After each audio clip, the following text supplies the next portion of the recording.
Photo दिखाई दे रही है आपको? Yes sir. कैसी दिख रही है? ब्लैक। अच्छा, अब दिख गया। समय ले लिया इसने थोड़ा ज्यादा। अब देखो, अब दिख रहा है साफ साफ? Yes sir. Yes sir. हाँ देखो भाई, ये वाला जो हिस्सा है फेरिक्स जिसको बोला है, ये तो क्या है? ग्रसनी है, ठीक है। और ये जो ओसोफेगस बोल रखे हैं, ये है आपके ग्रसिका। और इसी ग्रसिका को अपन ग्रास नली कहते हैं। क्या कहते हैं? ग्रास नली। और इसी को हम कहते हैं भोजन नली।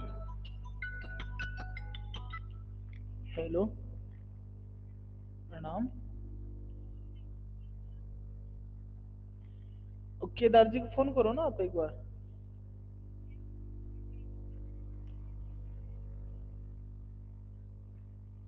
हाँ तो अभी जुड़ जाएगी, अभी वो अभी आने वाला है तो फिर, है ना।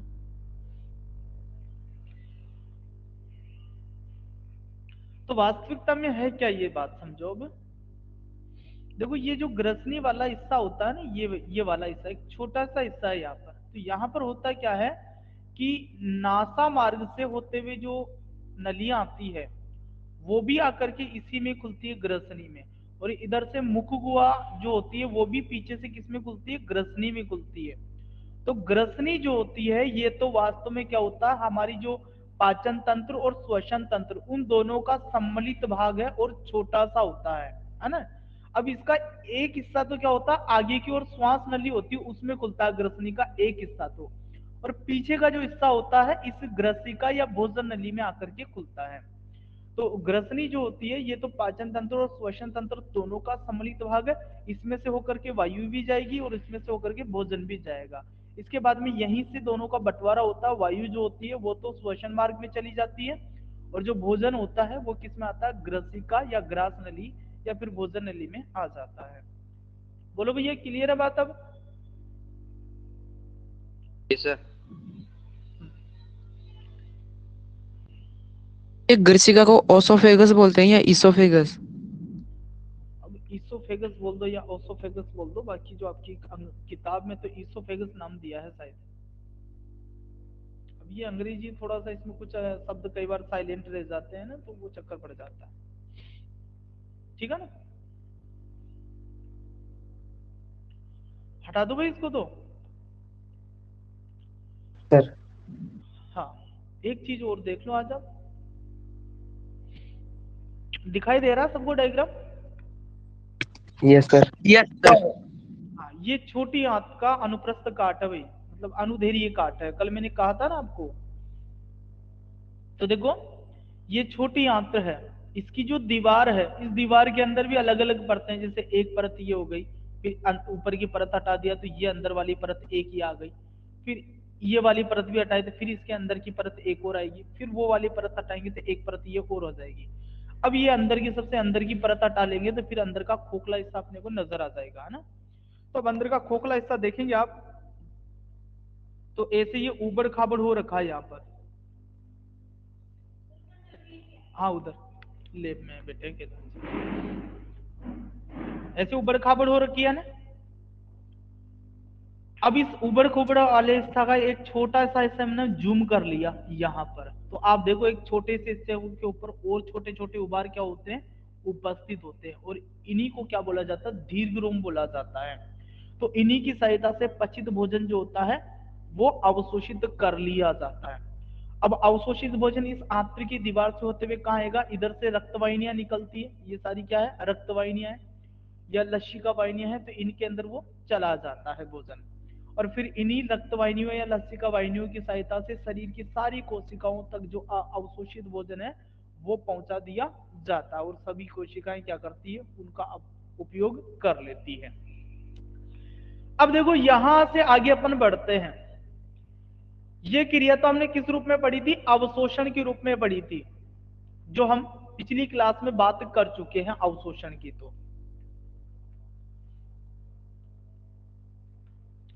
और अवशोषण के द्वारा हमने ये जान लिया भाई जो पचित भोजन है वो आंत्र की दीवार से होते हुए लसिका वाहिनियों में या रुधिर वाहिनियों में चला जाता है और वी क्रिया क्या कहलाती है? अवशोषण कहलाती है। अब अवशोषण के बाद में जो लसिका वाहिनियां है या रुधिर वाहिनियां है वो क्या करती है? उस अवशोषित भोजन को शरीर की जो सारी कोशिकाएं हैं उनको वितरित कर देती है। अब कोशिकाएं उनका करती क्या है उस भोजन का? तो हमारा अगला बिंदु है स्वांगीकरण।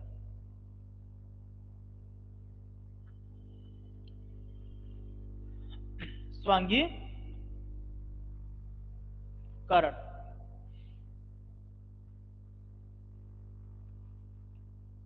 तो स्वांगीकरण किसे कहा जाता है? तो सुनिए भाई आप अब ध्यान से, जो अवशोषित भोजन है उसका उपयोग ऊर्जा उत्पादन के लिए या नए ऊतकों के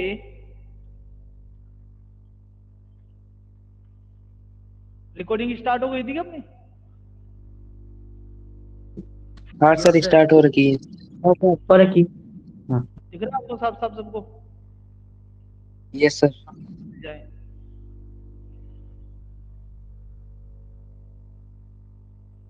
किसमें खुल रखा था आपने? इसमें नहीं, इसमें खुल रखा था ये वाला। चलो, नए ऊतकों के निर्माण में या ऊतकों की मरम्मत में।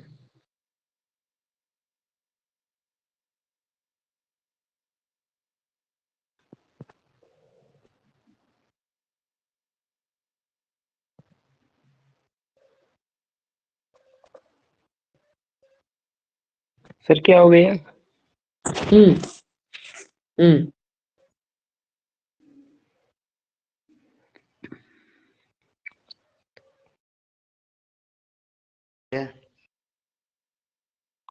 सर क्या हो गया? हुआ सर? सर लाइट चली गई है। हाँ। अरे यार, ये लाइट की भी दोनों परेशानी। और तो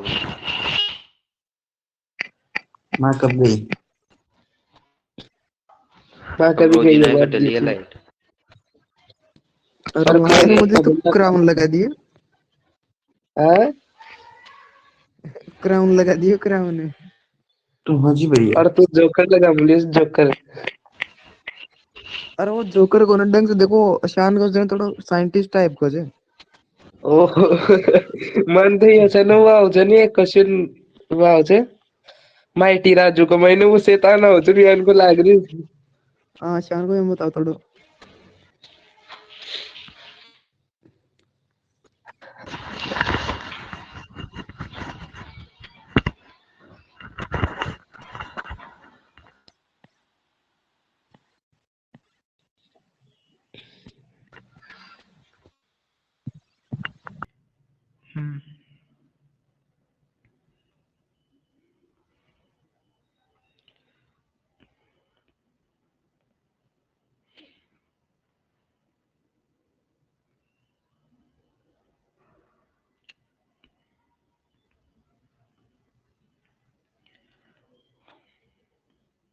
चलो,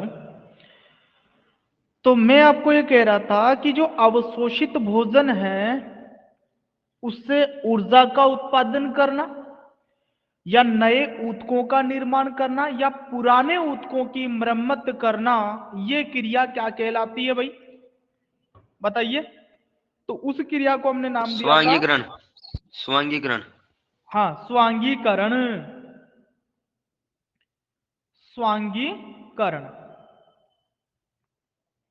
तो इसमें किसी को कोई दिक्कत नहीं रहेगी स्वांगीकरण में? तो नहीं सर। परिभाषाएं पूछी जा सकती है आपसे और ज्यादा कुछ पूछा नहीं जाएगा इसमें से कि भाई स्वांगीकरण किसे कहते हैं। तो आप सीधी सी बात ये बोलेंगे कि जो अवशोषित भोजन है उसकी सहायता से ऊर्जा का उत्पादन करना या नए ऊतकों का निर्माण करना या पुराने ऊतकों की मरम्मत करने की क्रिया क्या कहलाती है? स्वांगीकरण कहलाती है। क्लियर है बात? बोलो। कोई समस्या नहीं है यस ना सर। इस बात में? तो यस सर, नहीं यस। सर। लास्ट में एक क्रिया और है वैक्षेपण।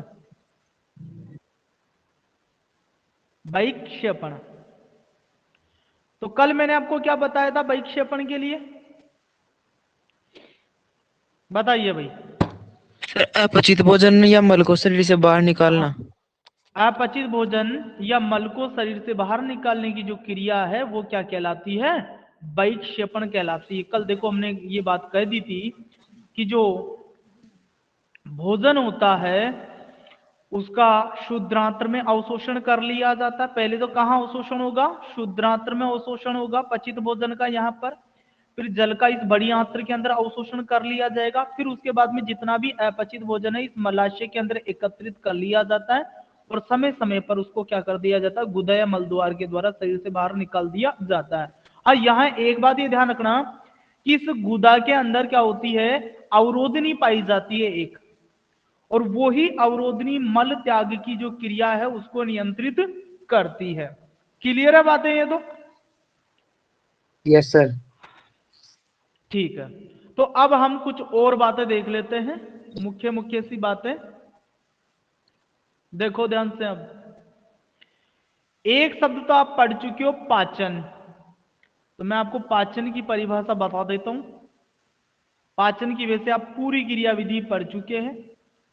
तो पाचन का मतलब क्या हुआ? भोजन के बड़े अणुओं को क्या कर देना? छोटे अणुओं में बदलने की जो छोटे हैं। क्रिया है वो क्या कहलाती है? पाचन कहलाती है। ठीक है, कोई दिक्कत नहीं है इस काम में भी, हम बता सकते हैं परिभाषा। पाचन कोई पूछे भाई किसे कहते हैं, तो भोजन के बड़े या जटिल अणुओं को छोटे या सरल अणुओं में बदलने की क्रिया क्या कहलाती है? पाचन कहलाती है। एक मैंने आपको अपघटक के बारे में बता दिया है पहले ही। अपघटक, तो अपघटक वो जीव होते हैं जो सड़े गले मृत कार्बनिक पदार्थों से अपना भोजन प्राप्त करते हैं, इसलिए इनको क्या बोला जाता है? मृतोपजीवी भी बोला जाता है। तो ये एकमात्र वो जीव होते हैं जो शरीर के बाहरी भोजन का पाचन करके उसको सीधा क्या करते हैं? अवशोषित करते हैं। ठीक है भाई? हेलो, हाँ बोलो भैया, कौन सी वाली क्लास? 9th सी। आप केदार जी से फोन करो बेटा, वो क्लास ले रहे हैं इस समय। केदार जी गुरु जी को मैसेज डाला होगा ना गुरु जी ने अभी थोड़ी देर पहले।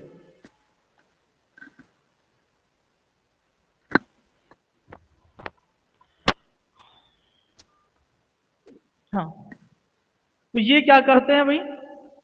शरीर के बाहर ही जो भी मृत पदार्थ उसके ऊपर एंजाइम छोड़ देते हैं, भोजन पच जाता है, फिर पचे पचाए भोजन को सीधा ये अवशोषित कर लेते हैं। एक मैंने आपको परजीवी के बारे में बताया था। परजीवी क्या होते हैं? तो ऐसे जीव जो दूसरे जीवों को मारे बिना उनका शोषण करके उनसे अपना भोजन प्राप्त करते हैं, उन्हें क्या बोला जाता? परजीवी बोला जाता। देखो, परजीवी के अंदर एक तो आप अमरबेल का उदाहरण निश्चित रूप से याद रखना। ये परजीवी पादप है अमरबेल। कौन सा पादप है? परजीवी पादप।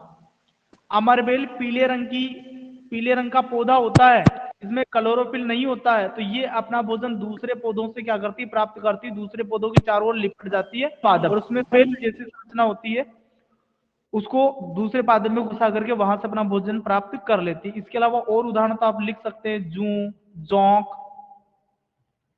ऐसे ही अपघटक या मृतोपजीवी में कवक और क्या आता है? जीवाणु आता है। आप चाहो तो कवकों के अलग अलग नाम लिख सकते हो, जैसे ईस्ट होता है आपके। ठीक है भाई, कोई दिक्कत नहीं है? ठीक है। नहीं सर। अच्छा, अब इस पूरे पाठ में कई जगह पर आपने एंजाइम शब्द का उपयोग किया है।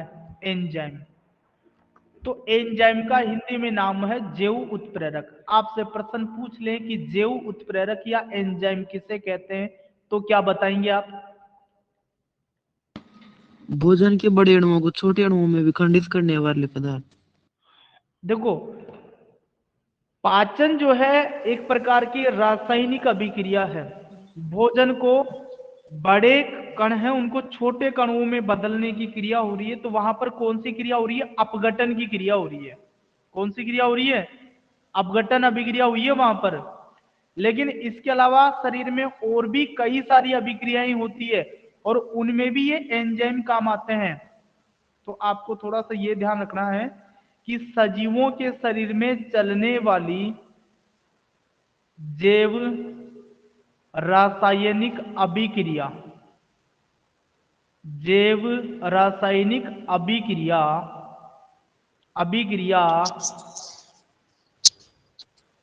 के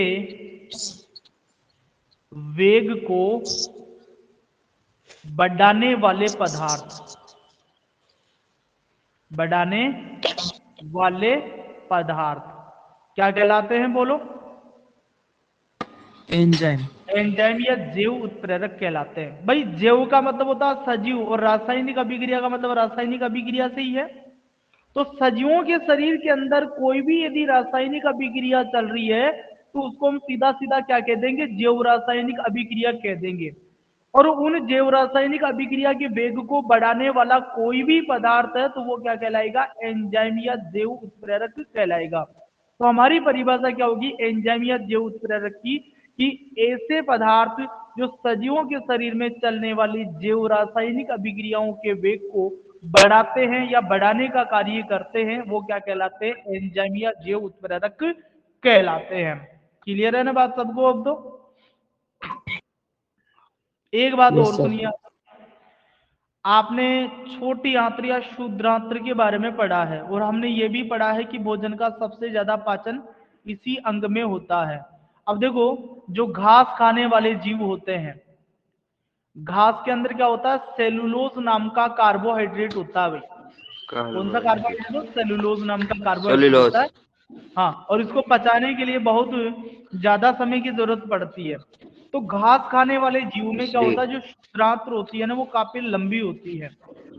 घास खाने वाले जीवों में शुद्रांत्र क्या होती है? काफी लंबी होती है। लेकिन जो मांस खाने वाले जीव है, मांस का मतलब क्या खा रहे हैं? वो प्रोटीन खा रहे हैं सीधा।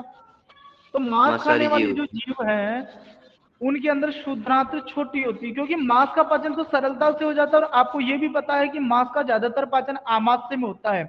तो मांस खाने वाले जीवों में शुद्रांत्र जो होती है छोटी होती है, लंबाई उसकी छोटी रहती है, जबकि घास खाने वाले जीवों में शुद्रांत्र की लंबाई क्या होती है? ज्यादा होती है, क्योंकि उनमें भोजन को पचाने के लिए समय ही ज्यादा लगता है, क्योंकि वो घास खाते हैं। घास में क्या होता है? सेलुलोज होता है, इसको पचाने में ज्यादा समय लगता है। कोई दिक्कत नहीं है ना भाई सभी को? अब नहीं सर। ठीक है, तो पेज नंबर निकालिए आप किताब का। आपकी एनसीईआरटी खोल लो, पेज नंबर आप निकाल लीजिए 105।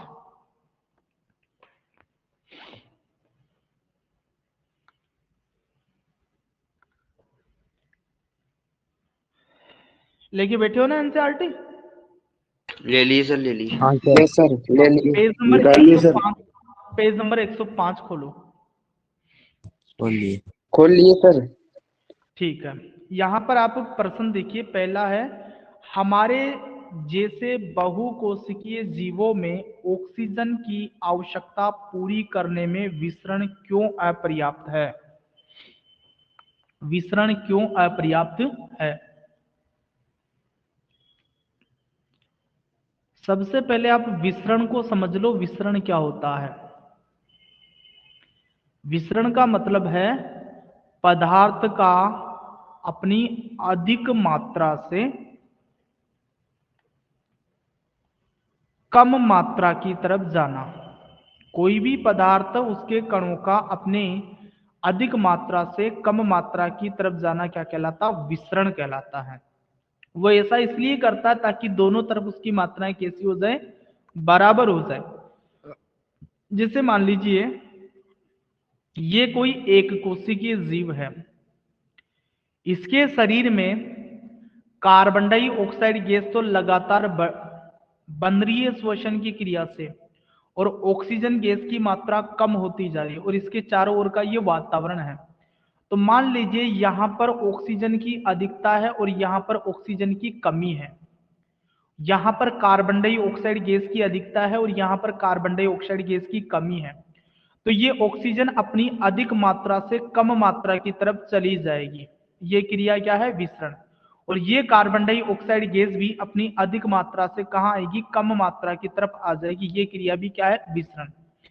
वातावरण में ऑक्सीजन अधिक है, वहां से ऑक्सीजन जीव के अंदर प्रवेश कर गई, कौन सी क्रिया के द्वारा, विसरण की क्रिया के द्वारा, है ना। जीव के अंदर कार्बन डाइऑक्साइड गैस की मात्रा अधिक है और वातावरण में कम है, तो कार्बन डाइऑक्साइड गैस जीव से वातावरण में चली गई, कौन सी क्रिया के द्वारा, विसरण की क्रिया के द्वारा। अब हमें यह समझाना है कि ये विसरण की जो क्रिया होती है, इसके द्वारा हमारा जो पूरा शरीर है उसमें ऑक्सीजन पहुंचाना अपर्याप्त क्यों रहता है। तो सीधी सी बात यह है कि विसरण की क्रिया के द्वारा केवल उन्हीं कोशिकाओं में ऑक्सीजन की सप्लाई की जा सकती है जो सीधे सीधे वातावरण या पर्यावरण के संपर्क में है। यदि कोशिका सीधे सीधे वातावरण या पर्यावरण के संपर्क में नहीं है तो विसरण की क्रिया के द्वारा उनमें ऑक्सीजन पहुंचाना संभव नहीं होगा। तो हम भी किस तरीके के जीव हैं, इसी तरीके के जीव हैं कि जिनमें से बहुत सारी कोशिकाएं ऐसी है जो सीधे सीधे वातावरण के या वायुमंडल के संपर्क में है ही नहीं, तो उन कोशिकाओं तक ऑक्सीजन नहीं पहुंचा पाएंगे और वो कोशिकाएं क्या हो जाएगी, मर जाएगी। तो इसका सीधा सा उत्तर आपको यही देना है कि हमारे जैसे बहुकोशिकीय जीवों में ऑक्सीजन की आवश्यकता पूरी करने के लिए विसरण अपर्याप्त होता है, क्योंकि विसरण केवल उन्हीं कोशिकाओं में ऑक्सीजन की आपूर्ति कर सकता है जो सीधे सीधे वातावरण के संपर्क में होती है, और हमारे शरीर की कई सारी कोशिकाएं वातावरण के संपर्क में नहीं होती है। बोलो, क्लियर है बात? Yes yes sir. सर। अगला प्रश्न देखो इसी पेज नंबर पर, कोई वस्तु सजीव है, इसका निर्धारण करने के लिए हम किस मापदंड का उपयोग करेंगे। कोई सजीव है तो हम सजीव को पहचानने के लिए क्या चीजें अपनाएंगे, तो आप ये कह देना कि यदि कोई चीज सजीव है तो वो पोषण, श्वसन, गति, उत्सर्जन, है ना, गति,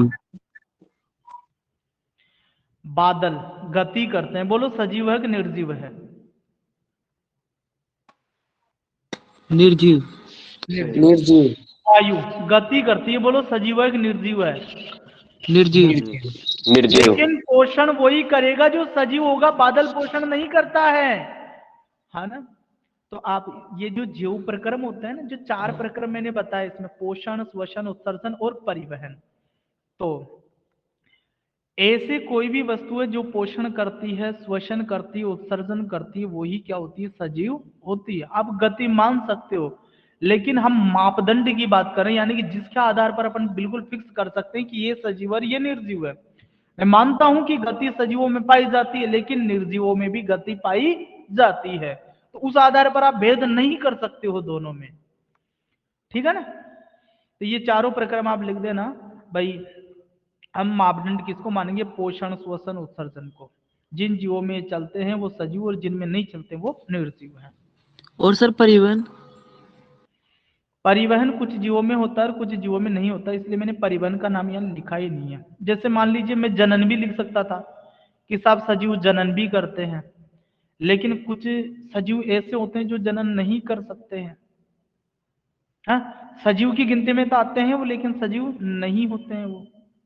जैसे आप किन्नर का नाम, अपने मानव के अंदर ही किन्नर का उदाहरण ले लो, उनमें पोषण होता है, श्वसन होता है, उत्सर्जन होता है, लेकिन जनन करने की क्षमता उनमें नहीं होती है, तो सजीव तो है वो। तो इस जनन के आधार पर हम बिल्कुल डिसाइड नहीं कर सकते हैं कि वो सजीव है या नहीं है। ये अपवाद वाले गुण आ जाते हैं कुछ, इसलिए मैंने 3 ये जो गुण लिखे हैं इनके अपवाद नहीं है।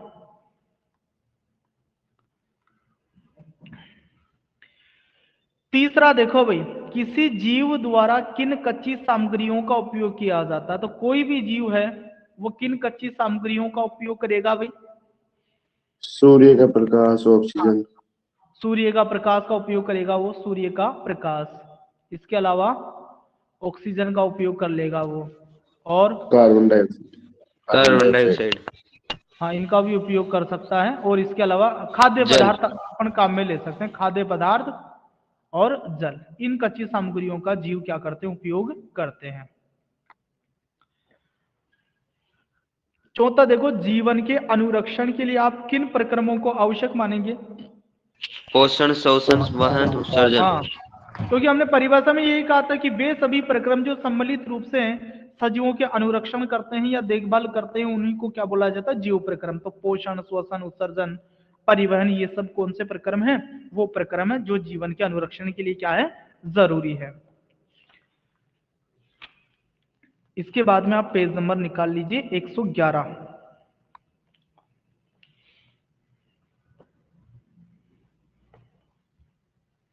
निकाल लिया सभी ने? Yes sir. Yes sir.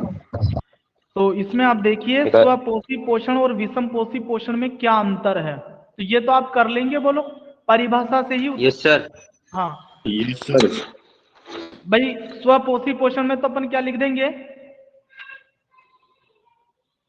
वे जीव जो अपना भोजन स्वयं प्राप्त अपना करते हैं। भोजन से नहीं नहीं बनाते नहीं यार, स्वपोषी पोषण परिभाषा लिखनी है स्वपोषी पोषण की। तो पोषण की वह विधि कि वह विधि जिसमें अजर जीव में अपना अंतर भोजन स्वयं अपना बना भोजन लेता है, स्वयं प्राप्त करते वो स्वपोषी हैं। उसे पोषण है। स्वपोषी और विषम पोषी पोषण, पोषण पोषण पोषण की वह विधि जिसमें एक जीव दूसरा एक जीव अपना दूसरे भोजन जीव से दूसरे भोजन जीवों प्राप्त से करता प्राप्त करता है। पोषण की वह विधि जिसमें जीव अपना भोजन दूसरे जीवों से प्राप्त करता है। ठीक है। अब आप चाहो तो आगे कह सकते हो भाई, ऐसे जीव जो स्वपोषी पोषण करते हैं वो स्वपोषी जीव कहलाते हैं, और ऐसे जीव जो विषम पोषी पोषण करते हैं वो विषम पोषी जीव कहलाते हैं। और चाहो तो आप दो दो उदाहरण दे दो, इधर आप पादप और शैवाल दे दें उदाहरण, और इधर कुत्ता, मछली, बिल्ली, कुछ भी आप दे सकते हैं। ठीक है। पेज नंबर 111 पर ही दूसरा प्रश्न देखो, प्रकाश संश्लेषण के लिए आवश्यक कच्ची सामग्री पौधा कहां से प्राप्त करता है? सुनिए भाई, प्रकाश संश्लेषण के लिए क्या क्या चाहिए? कार्बन डाइऑक्साइड गैस और जल। जल। कार्बन डाइऑक्साइड गैस को तो पौधा कहां से प्राप्त करता है? रंध्रों की सहायता से वायुमंडल से प्राप्त करता है। और जो जल होता है उसको पादप कहां से प्राप्त करता है? मृदा से, जड़ों की सहायता से प्राप्त कर लेता है। ये दो ही तो कच्ची सामग्री चाहिए। माइक ऑफ रखिए भाई। अरे वो मनीष गुज्जर है। हाँ, माइक ऑफ रखो बेटा। तो आप कह सकते हैं अब कि प्रकाश संश्लेषण के लिए पादप को कार्बन डाइऑक्साइड गैस और जल की आवश्यकता होती है। पौधा CO2 को रंध्र की सहायता से वायुमंडल से प्राप्त करता है और जल को जड़ों की सहायता से मृदा से प्राप्त करता है। क्लियर है बात? तीसरा देखो प्रश्न, हमारे आमाशय में अम्ल की क्या भूमिका है? सीधी सी बात है, आमाशय में जो HCl अम्ल था उसके कार्य आपको यहाँ पर क्या करने हैं? लिखने हैं। भोजन को अम्लीय बनाता है और कठोर भागों को भोजन को अम्लीय बनाता है, कठोर भागों को गलाता है, भोजन के साथ आए जीवाणुओं को मारता है और प्रोटीन पाचक एंजाइम और पेप्सिन का सक्रिय करता है। ठीक है, बस यही उत्तर है। और ये परीक्षा में प्रश्न आया हुआ है, आपको ध्यान होगा, बोर्ड एग्जाम में पहले प्रश्न आया हुआ भी है ये। चौथा प्रश्न है भाई, पाचक एंजाइमों का क्या कार्य है? पाचक एंजाइमों का क्या कार्य है? बताइए क्या कार्य है? भोजन का पाचन करना। ये तो कोई भी बता देगा, थोड़ा सर सही क्या रूप उत्तर में बताइए? बताइए। देखो, आप ये बताओगे कि पाचक एंजाइम भोजन के बड़े अणुओं को छोटे अणुओं में बदल देते हैं। भोजन के बड़े अणुओं को छोटे अणुओं में बदल देते हैं, जिसके कारण आंतरिक दीवार में उपस्थित सूक्ष्म छिद्रों के द्वारा आसानी से भोजन को अवशोषित किया जा सकता है। पाचक एंजाइमों का मूल कार्य क्या है? भोजन के बड़े कणों को छोटे कणों में बदलना, ताकि आंतरिक दीवार के द्वारा भोजन के छोटे कणों को आसानी से क्या किया जा सके? अवशोषित किया जा सके, या भोजन के कणों को आंतरिक द्वारा अवशोषण योग्य बनाया जा सके। तो बता दोगे कार्य? इसके अलावा एक पांचवा Yes, sir. पचे हुए भोजन को अवशोषित करने के लिए शुद्धांत्र को कैसे अभिकल्पित किया गया है? बताओ भाई। सर्व अंगुली के समान पाए जाते हैं। अभिकल्पित का मतलब होता है कि उसकी जो संरचना है वो किस तरीके की बनाई गई है। तो आप इसमें कह ही सर सकते हैं, क्या कह सकते हैं? शुद्रांत के आंतरिक स्तर पर हाँ अनेक अंगुलियों से परिवर्तित होते हैं। हाँ, शुद्रांत्र के आंतरिक आस्तर पर या आंतरिक दीवार पर अनेक अंगुली समान उभार पाए जाते हैं, जिन्हें दीर्घ रोम कहा जाता है।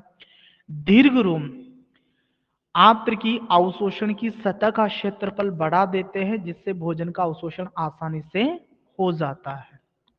ठीक है, यस सर। बोर्ड के प्रश्न आप सभी ने देख लिए थे भाई, भैया बहनों? हाँ सर। Yes sir. हाँ, तो उनमें कहीं किसी को कोई समस्या है तो वो भी बताइए मुझे आज, क्योंकि फिर नहीं। कल से मैं श्वसन स्टार्ट करूंगा। अब पाचन का काम खत्म हो गया।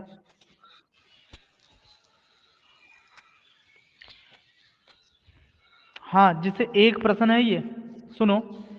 हमारे शरीर में वसा के पाचन को समझाइए, यह प्रक्रम कहाँ होता है? बताओ भाई। तो हमारे शरीर, शुद्धांत्र में होता है। हाँ ये तो ठीक है।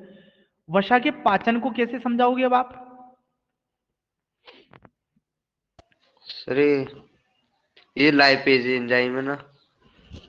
अरे लाइपेज एंजाइम बाद में आएगा, सुनो ध्यान से। आप इसमें ये लिखोगे कि वसा का पाचन शुद्धांत्र में होता है। इसके लिए शुद्धांत्र में क्या होता है?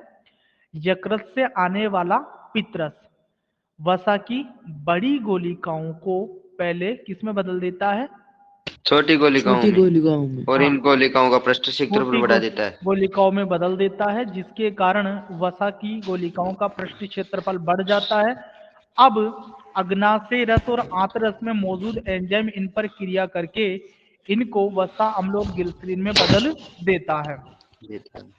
ठीक है, दोबारा यस सुन सर। लीजिए, क्या कैसे लिखोगे आप इसको?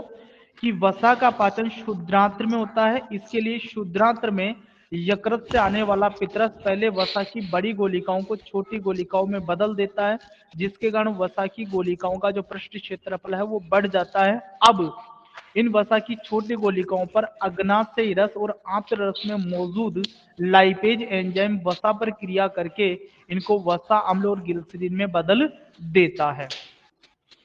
समझा दोगे ना ऐसे? फिर यस भी सर। और कोई पर्सन इनमें से आपको लगा हो ऐसा भाई ये कठिन है, इसकी लैंग्वेज हमसे सेट नहीं हो पाई हो, तो वो बता दो मुझे। ठीक है सर। टाइम हाँ, टाइम तो हो गया। श्वसन ठीक कर है, तो भाई सकते कल से हैं। श्वसन स्टार्ट करते हैं अपन, है ना? हाँ भाई, बहनों को कोई दिक्कत है क्या? कर लिए सर।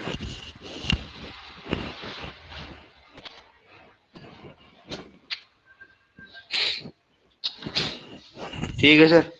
ठीक है, लेफ्ट हो जाइए भैया।